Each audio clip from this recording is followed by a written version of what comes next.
As a young boy, old folks thought I was cool. I did good in school, so mama let me bend the rules. I grew up with an attitude to do just what I choose. All right, guys, welcome to a special episode of Shooting the Shit. It's just me, Sean Gregoire, on the show today, and we have a very, very special guest that we're going to interview, Miranda Scott from Old Sumter fame. She is a legend. She's such a legend. I haven't seen her in so long. I'm not exaggerating. I don't care how humble she is about it. And first off, I just want to thank you so much for giving your time to the show. And I just want to laugh at how this has kind of turned to a Sumter reunion. I Uh, know, right? yeah, it's been pretty wild. First things first, congratulations on becoming the new athletic director for Keene High School, Thank you, thank you. right? And we'll get into the interview. How are Okay. you doing, by the way? Doing well, trying to stay busy, stay safe. They we're rolling back out into phase one of athletics, so that's taking up a lot of my time. Trying to make sure that we're adhering to all the guidelines that's put in place, and it's a lot. It's different. Nobody's ever gone through this, so just trying to play it by ear. Just trying to make sure that you know we're within the guidelines and we're keeping kids safe and coaches. I hear you. That's awesome. And I know you're a busy lady, so I want to thank you again for giving us this time. Oh, And I want to start with your early career. So you graduated from Sumter High. You ran track there. You killed it there. You ran track at South Carolina State for another 4 years after that. Can you tell us your perspective with your athletic career at an HBCU and how it influenced your path going forward? sure. Well, one, I didn't plan on going to state, but now, 10, 11 years removed from it now, like I know that that was destiny for me. So I'm a second generation graduate. My mother went to South Carolina State, graduated class of 75. And so it feels good to be, a second generation grad of a school where my mom went. Um, I'm thankful for Coach Shea. Coach Ernest Shea was the person who recruited me and gave me this opportunity to compete and not have to pay for school for undergrad. So I basically got 2 degrees for free, which a lot of people can't say that. Um, so after graduating from there, then I went on to teach at Hopkins Middle School, where I started coaching track there, and then eventually went to LR, and then got my first head coaching job. But I had a lot of mentors at State, from like I said, the coach that brought me in and I had another coaching switch, Tyree Price and Donald Cooper. They were my coaches. They're at Bethune-Cookman now, doing great things. So they really are, all of this kind of sculpted me into the person that I am. Um, I had mentors in my education department, in study hall, strength coaches. Everybody was just like a community there. So it was almost like a family away from home. So I always felt like everybody there really and truly had my best interests at heart. And I think that's one of the things that separates from a HBCU and a PWI. Because I've talked with, people who have gone to PWIs and stuff, and I'll tell them about my experience, and they're like, oh, well, I mean, it was kind of like that, and I'm like, nah, I can call my track coaches right now and ask them for advice about something, and they'll pick up the phone. Like my advisor from college, I've graduated 11 years ago. I can still call him for a reference, so That's incredible. it's different. Right. So you referred to it a little bit of how you got your start in coaching, but Mhm. how do you know that this is what you want your career to be? Um, I knew from, okay, I talked about Donald Cooper, who was my coach at State my junior year. He used to bring us in and we'd look at video film and things like that. And I was really intrigued by breaking down and how the science of running and everything like that. And he really talked to me anytime I wanted to. I would just call him and say, Coach Cooper, you in the office? And I want to come and talk about my start of my 60 or whatever. And he's like, yeah, come on. And so he just always took time out to make me a better version of myself. I could ask questions freely. He would respond and give me all type of resources and feedback. So he's really the person that pushed me in. I was like, this is who I want to be to kids. Like I want to do Right. this. And so that's when I kind of knew like I wanted to coach high school track. Oh, that's fantastic. Mhm. So you graduated a long time ago. I ain't gonna age you, but our generation has changed a great deal. We're considered old, and it is what it is. Yeah. So you've had a unique perspective with this. How have you seen the high school landscape change from when you first started coaching until now, as far as the kids, the general atmosphere, your fellow coaches, and everything? Uh, okay. So a lot of people like to say that kids have changed. Kids haven't really changed that much. Like they're still kids. Same kind of mentality and all kind of stuff. Yeah, they're exposed to a lot more. Um, which kind of puts the coaches on defense because I used to be like this when I was a coach, a young coach. I didn't like for kids to ask me why. Like when I was in high school, if the coach told me to do something, I did it. Like my basketball coach, get on the line, run. Okay. Like, I didn't ask. I didn't ask why. Workouts, track workouts, like go run these 10 hill sprints. Okay. Like I never questioned why we were doing it because I knew that they were coaches that wanted to make me better and we wanted to win. So why would they do something that's not going to be beneficial to me? So when I got to be in coaching, and I had athletes saying, well, why are we doing this? I kind of got offended. I'm like, oh, well, you were doing it because I'm the head coach and I said to do it. But then I realized that, these kids just want to know. They want to know the why about everything. They don't mean anything by it. It's not disrespect. They really just want to know how does this drill make me faster? Or how is this drill going to make me jump higher or whatever? And so I kind of had to check my own self and like, why are you being offended by breaking down stuff that you already know to a kid? And so that was one of the things that kind of set me aside from being from other coaches I see is that I take the time now to break down to my kids, hey, we're doing this drill because X, Y, and Z. Or if you're trying to get your start better, this is what we're doing and this is why we're doing it. I share a lot of video footage with them and show them, hey, you see how you lifted up too high on this. Try doing this. And you think about the kids now, that's all they see is video, pictures, things like that. They're very visual. And so coaches, if you've been coaching for 30 years, you've had to make an adjustment to that. Like, Right. because they're still used to, no, I told you to do it. Like, but you're not teaching these kids, like, these are not the same crop of kids you had in the 90s or 2000s. This is a totally different group, like, in terms of what they're exposed to. They still want to learn, they still want to get better. They're definitely stronger, faster than what we were back in the day because they've got better coaches, they got more Yeah. information, things like that. So that's the biggest difference that I've seen from just in the 11-year span of me coaching. Just I've just seen that big of a difference with coaches. That's more of the difference that I've seen, and parents, of course, but that's another story. Yeah. All right, so you've been in the coaching game for 11 years before starting as an athletic director. hmm So what's been the biggest challenge of your career so far? And can you share how you've overcome it? the biggest challenge has been in my career, right? Yes. Okay. Uh, it's been trying to increase community involvement. At Okay. Keenan, we have a strong winning tradition, mostly known for basketball. Between the two coaches that we have there, we have 11 state championships. And just in basketball, and our track program is on the rise. I mean, I'm biased, but I coached there for 3 years, but we were at state every year, and Yeah. we have kids. We went to nationals every year, so um, and some of our other programs are on the rise as well. And my goal is to have a premier program across the board. I don't want to just say, oh, Keenan's a basketball school. No, Keenan is an athletic school. If you want to be a good Right. athlete, I want you to come to Keenan. And that takes community involvement. That takes people coming out to the games, supporting our athletes, supporting our coaches. And we're in Columbia.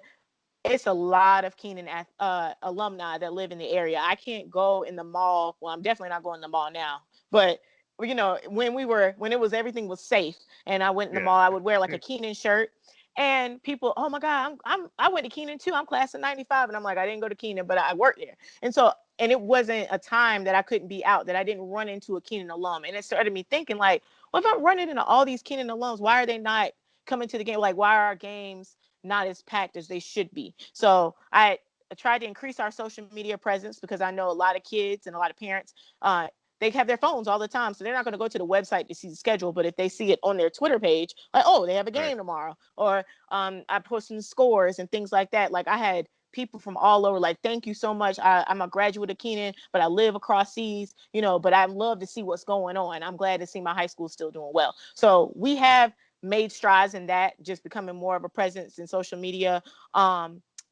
Doing a lot of things in the community, such as toy drives. We started a student athletic council that featured just student athletes. It's totally ran by student athletes, and they come up with different community service projects to do. And so that has helped us a lot as well with the community, because we've reached out to our feeder middle school and our elementary schools. And when they see that, it's kind of like what we spoke about earlier, like, um, you're on that track to go to a certain high school, and you see those kids when you're in elementary school, like, wow, that's a football player. Yes, I want to wear a Keenan jersey when I get to that age. And you want to put that kind of seed in their head, and that's what's going to really build our community to what I want it to be. Wow, that's a pretty great answer. So I want to touch into more of those challenges that you faced. So was there ever a time during your career, whether it was professionally or personally, that was so challenging that you felt like you didn't want to continue, where you thought that maybe this isn't for me, maybe I hit a wall, whether it was something with the teams you were coaching or something that you were dealing with, kind of dealing with coaches that made you feel like, maybe this ain't for me after, or maybe I'm just gonna stay at a certain level and just go from there. Um, yeah, there's two things. One was personally, I was 28 years old when I lost my mother, and it was sudden. And she's an educator for 38 years, and she was weeks away from retiring from a career that she loved, but she stayed an extra year because they weren't able to fill her position. She loved it so much, and she loved the kids so much, that she's like, "Look, I'll just stay." And in that time span, she got sick and she ended up passing away. Um, and I'm in the middle of the school year, because it's happened in January. I have a 3-year-old at the time. I'm in the middle of coaching basketball, and because I was a basketball coach too, so I'm in the middle of coaching basketball, training for track, running my track condition, and I was in the middle of my administration degree at USC in that program. So I just felt like this is not the time. Like, I just don't want to do this anymore. I was like, I don't want to teach. I don't want to do any of this, because it all reminded me of my mother. But then I kind of dug deep, and I realized that's not what my parents, that's not how they raised me and my brother. We're not quitters. And, she's an educator. So she wouldn't have wanted me to walk away from kids that, I could help. She wouldn't have wanted that. And I couldn't walk away from something that I love with track, and, pass my gifts on through them. So I ended up pushing through. That was the same year that we won region. Same year we took 20 athletes to qualifiers. I graduated in December of that same year. And it was just a lot, but I couldn't have done it without my parent support. My kids, my athletes, they knew what was going on with me. And they're like, Coach Scott, we're going to win this for your mom. Like, we're going to win this for you. And that, I just couldn't walk away from that. And when it let me know that was really my calling, because I had hit, like, I felt rock bottom personally, because I was like, how am I going to keep pushing through and teaching without my mom here? But 6 years later, here we are. That's incredible, and there are a lot of people who could use that as an excuse to write themselves a victim script and say the exact opposite of what you were saying. That maybe it isn't meant to be. Maybe I just need to, go in the hole and heal for an undetermined amount of time. But it's Mm-hmm. really inspiring that you took such a huge loss and turned it into basically fuel for you and your kids. And I'm sure that's a lesson for the kids that you coach that you could never teach on a field, something that Right. personal. And Right. that's something that's really incredible. And I'm sorry that it had to happen off such a great loss to yourself, but it's awesome that you used it for something really positive for not only yourself, but for the tons of kids that you coach. Yeah. And it's also a story that you can pass along. Yeah. So I wanted to transition to coaching in general. Mm-hmm. So we know that coaching is a traditionally male dominated field. If we're being specific, it's a white male dominated field nationally, if not so much in Columbia and South Carolina. And there are inherent and unique challenges entering that as a black woman. Mm-hmm. What has been your biggest challenge navigating your career strictly from the perspective of being a black woman in it? Yeah, well, yeah, because being black and being a woman is like a double minority. Um, Right. but I've always looked at me being a woman and me being black as being an asset because, like you said, it is a male white dominated arena. In fact, there's only what three female black athletic directors in the state, newly appointed one at Lakewood High School. And then there's Sarah Hayes that's down in Battery Creek, and then there's myself. So yeah, and we're all, I think, under 40, I believe so.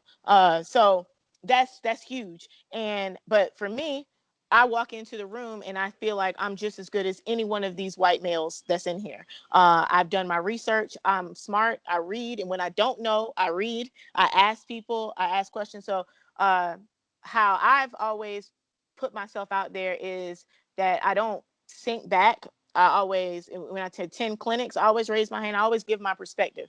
And then they start to see like, okay, she does know what she's talking about. Like, I look at it as being like, I have this gift of being a minority. So I'm able to relate to a lot of different people, a lot of different girls, a lot of different people of color, things like that. I can bring those different perspectives that a white male can't necessarily bring. And I attended a job interview before, and that was one of the biggest things. I was like all of my candidates all look the same. I'm different. So like this is like you're looking at the difference I bring to the table. So I don't ever look at it as being like, oh, this is something that sets me back. No, this is something that actually puts me ahead of this white male dominated field because I bring something that they could never bring. Right, and that's a great answer. And just like with the way you respond to your loss, a lot of people look at your unique position as a disadvantage, Mm-hmm. and that's cool to say what it is inherently, but the way you follow up is something positive. Like you reframe it as something positive and use it to Mm-hmm. your advantage. And I think that's a great lesson for to teach people moving forward. So now we're going to go into the trend of the uprising of young athletes using social media Mm-hmm. to assert their power and agency over the past couple of months due to the Mm-hmm. coaches, through the programs, and everything else. Mm-hmm. So, as an athletic director, how Mm-hmm. do you adjust to this new environment from your position? And how do you plan on fostering a good culture in the school to where people to where the athletes aren't going to social media because they feel like they don't have agency where they're at. I can only speak from my particular school, but we don't really have a problem with kids not voicing their opinions to me in regards to what and I think it's just also too because I make it in an environment where they can are free to come to me and ask me about certain things. I Right. created the student athletic advisory to allow students athletes to have a voice, to allow me to get to them. What do y'all want? What would how can adults in the athletic department assist you in making this experience the best possible? And some of them, of course, come up, oh, we need new jerseys. Okay, that's not realistic. Like, we can't get new jerseys every year. Like, you know what I'm saying? But some of the ideas that they bring, they just want to be heard. They just want to listen. And so we don't have a huge problem of them taking to social media when they don't get their way. They'll come to my classroom or they'll send me a text or an email and say, hey, why do we not have this, this, and this? And I'll explain. And usually when I explain it and break it down or say this, that, and the third, they're usually like, oh, okay, I see it. Like, so I think a lot of colleges and stuff and college kids are taking to social media because I don't think they're being heard on campus. And now I think it's kind of a trend because they're saying, oh, wait, that coach, he's kind of the same as this coach over here, my coach. Like, Right. and I think it's definitely at the Power Five level that's what's taking place. At HBCUs, I don't think that that's going to take place that much because it's a smaller environment. And I think a lot of those coaches have good relationships with their kids to where their kids would be free to come to them and talk to them personally rather than taking to social media. Right. All right. So you're a pretty young black woman in your position. It's a really prestigious position on the high school level. The athletic Mm-hmm. director, you can't really get too much bigger than that until you get into, the regional director and the commissioner and everything else. Right. So you're basically a role model for a lot of young women coming up, whether they're freshmen in high school or freshmen in college, trying to figure out what they want to do, and maybe Mm-hmm. they want to have a successful coaching career, and but they see the faces of who dominates that normally. What what advice do you have for them in order to kind of get started and to keep pushing towards that goal of having a successful coaching career as a black woman? Well, I was fortunate enough. I've never had a male athletic director, which is crazy. In high school, I Interesting. had a yeah. In high school, we had Donna Bison, female Ah, athletic director, and in college, I had Charlene Johnson. She was, our athletic director. So I've never had a male one. So and that's very odd for people yeah. not to have encountered at least one male in the athletic director position. But so I felt like, wow, that's crazy. Like, and so I've always seen that as being a viable possibility for me. But it wasn't until I got into coaching that I was like, wow, like they were really the minority. Yeah. And I just was lucky. Yeah. So so how I got my foot in the door, it was just starting out at the middle school level, and I did that purposely because I taught at middle school level before I went to high school, and coaches have a better relationship with their athletes when they see them inside the school. The better coaches are usually in the building because you can see the kid at lunch and talk to him and just have just little conversations with them. And for me and my kids, it's always jokes. Like, we joke on each other all the time. They like shoes. I wear Jordans a lot, so they'll say, "Oh, coach got on the brass like today," like, and so that's our thing. But the advice for young coaches or young black coaches is to get your foot in the door and then keep learning, keep attending every professional development that you can, every clinic that you can, and expand your network to people outside of just your district. I have Right. I was fortunate enough to attend the USATF, USA Track and Field, which is the governing body for track athletes, and they have levels. So you have level 1, level 2, and in specific areas. I've gone 3 times, and it's great to go for the knowledge, but also great for the networking. I've gotten kids in school based off the networking that I had at those clinics. Like, I called up, "Hey, I remember I was in class with a coach at the University of Georgia. Let me send the text." Like, and he was like, "Yeah, yeah, I remember you, Miranda. Send the person's film, send me their transcripts, send whatever." And found a place for him on the team. But that came from networking. That came from attending clinics. And so for any black woman, especially trying to get in, you have to do that and be solid on your knowledge of the sport and things like that, because people will respect you then, and and word of mouth is the best form of reference. Because I have people all the time, "Hey, I worked with such and such and such gave you as a reference. They said they worked with you. Yeah, and I can vouch for you." you know so that's what I would give that advice to young black women. Just be good in your craft and stay sharp. That's fantastic. Well, we'll end the interview on that.